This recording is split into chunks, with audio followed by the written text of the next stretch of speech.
What if the reason your good is perpetually delayed is not a lack of physical effort, not a flaw in your character, but the absence of a single, correctly spoken word, not a lengthy, desperate supplication, not a complicated, but a specific, laser-focused declaration, what the great spiritual teacher Emmet Fox called a spiritual decree, a decree capable of completely reorienting your entire consciousness, tuning it precisely to the frequency where divine abundance operates without hindrance, without struggle, and without interruption. The vast majority of humanity spends its entire existence pleading for prosperity from the exact wrong location.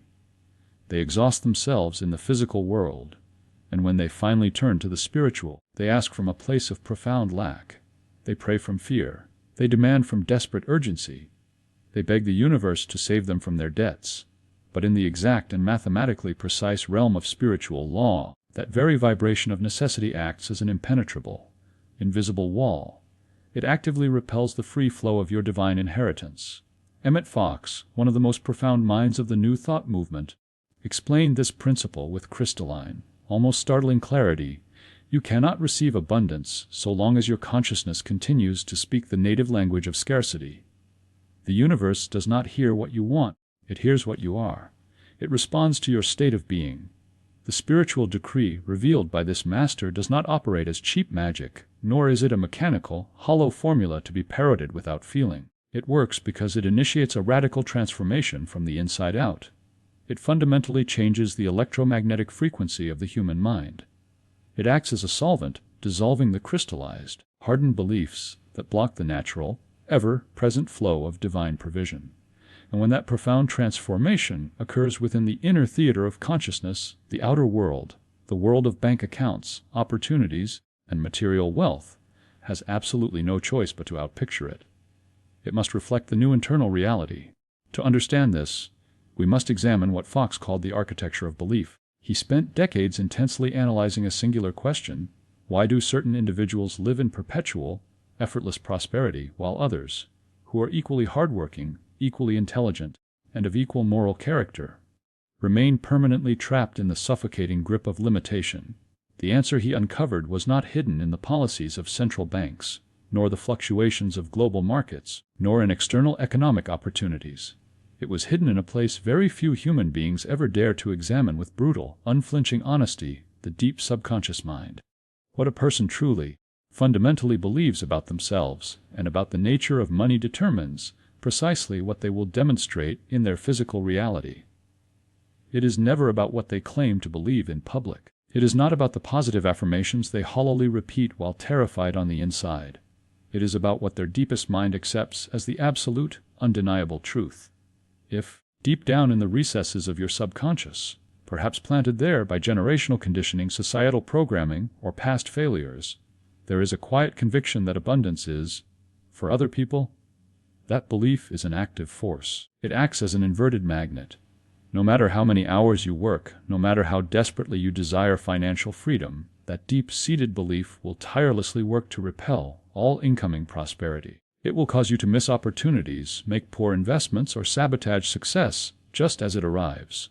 Fox discovered that the spiritual decree possesses the unique power to bypass the conscious mind and penetrate those dark, deep layers of limiting belief. It does not do this through brute force, but because the words of the true decree contain a spiritual truth so absolute, so undeniably aligned with the divine, that the deep mind cannot indefinitely resist it.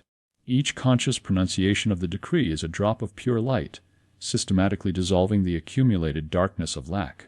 Within the vast teachings of Emmet Fox, there exists a foundational, revolutionary principle that completely separates his work from conventional, orthodox religious instruction. It is this: prayer is not supplication. True prayer is scientific, metaphysical treatment. When you understand Fox's method, you realize you do not direct your prayer to God in an attempt to convince Him to release something He is stubbornly withholding. The divine mind is already infinitely generous. It has already poured out all of creation for your use. Instead, you direct your prayer to your own consciousness. The treatment is meant to cleanse your own mental blockages, to tear down the dams you have unknowingly built, which prevent you from receiving what the divine mind has already provided. This principle changes the entire paradigm of human existence. when you truly grasp that God does not withhold abundance, that it is human consciousness, and human consciousness alone, that blocks it, prayer takes on an entirely new, immensely powerful purpose. It ceases to be an anxious, weeping petition. It transforms into a rigorous practice of mental and spiritual alignment. It is no longer begging a distant deity for a favor. It is boldly claiming what, by divine right, already belongs to you as an expression of the infinite. To move this from abstract spiritual theory into the undeniable realm of practical demonstration, we must observe how this law operates in the gritty reality of daily human existence. Consider the documented case of Valentina, a woman who spent a grueling decade managing a small, independent stationery shop. Valentina was the archetype of the virtuous worker. She labored with unwavering discipline. She dealt with her clients with absolute honesty, and she meticulously managed every single penny that crossed her counter.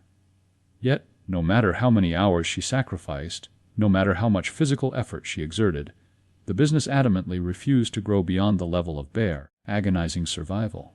For 10 years, there was an invisible ceiling pressing down upon her life, a stagnant barrier halting any significant financial advancement. This is a phenomenon countless individuals experience, a plateau of struggle that physical effort alone simply cannot shatter. One evening, exhausted and desperate for an answer that mathematics and business strategy could not provide, she encountered Emmet Fox's teachings on the spiritual decree of abundance. What struck her most profoundly, piercing through her skepticism, was this exact, uncompromising truth laid out by the Master. There is no divine law that condemns anyone to permanent lack. Scarcity is never a sentence from heaven. It is always and exclusively a condition of consciousness. And what consciousness has unknowingly created, a transformed consciousness can deliberately dissolve. Recognizing the truth in these words, Valentina made a quiet but absolute decision. She committed to practicing the spiritual decree for 21 consecutive days, without a single interruption. What Valentina did begin to notice was a subtle internal, yet profound shift. The chronic, vibrating anxiety she felt every time she reviewed her accounts, a low-level panic she had lived with for years, began to miraculously soften. The heavy tightness in her chest that accompanied every financial decision dissolved into a strange, unfamiliar peace. Fox called this the primary signal of the decree actively at work in the unseen realm long before it alters external, physical circumstances. It systematically transforms the internal atmosphere where those circumstances are ultimately born. By the second week, her transformed mind began to interact with physical reality in a completely different way. She began to see the exact same world with new, unlocked eyes. She suddenly noticed a dead, unused corner of her shop that she could easily lease to an independent printer. She saw a clear, previously invisible path to secure an exclusive, highly lucrative supply contract with a large school just down the street. Ideas that arrived in her mind with a sudden, startling clarity. This is the secret of demonstration. Abundance does not magically fall from the sky in neatly stacked piles of paper money. First, the decree transforms the mind, and then the transformed, expanded mind is finally capable of recognizing and seizing the divine provision that was actually present and available the entire time, but obscured by the blinders of a poverty consciousness. A petition, the way the masses pray, starts from the fundamental assumption of absence. It literally affirms that something is missing. When you beg for money, you are declaring to the universe, "I do not have enough." A decree, on the other hand, starts from the unshakable foundation of presence. It boldly affirms that divine fullness already exists right now, and it simply steps forward to claim it by right of consciousness. This distinction is not merely philosophical or semantic. It has immediate, brutal consequences on what your consciousness receives from the universe. When you pray from a state of lack, even if your mouth is forming beautiful words of wealth and abundance, the underlying, terrifying emotion of need is the actual dominant electromagnetic signal you are broadcasting into the ether. And the universe, acting as a flawless, impersonal mirror, returns exactly what your consciousness emits with the highest emotional intensity. You broadcast lack, the universe reflects back more circumstances to experience lack. The spiritual decree is surgically designed to bypass this fatal trap. Its specific wording leaves absolutely no space for the vibration of lack, because it strictly affirms divine reality in the present tense. The subconscious mind does not understand the future. If you say, "Abundance will come to me," the subconscious keeps it forever in the future, always arriving, never here. The decree does not say abundance will be. It declares, with supreme authority, that abundance is. Operating the decree is exactly like tuning a high-frequency radio. You do not have to invent the music, and you do not have to force the signal to exist. The signal of infinite divine abundance is already broadcasting through the air, vibrating in the room with you right now. But without the proper internal tuning, your mind's receiver only picks up the painful static and confusion of the world. Speaking the decree with conscious, deliberate faith is the literal act of tuning your internal receiver.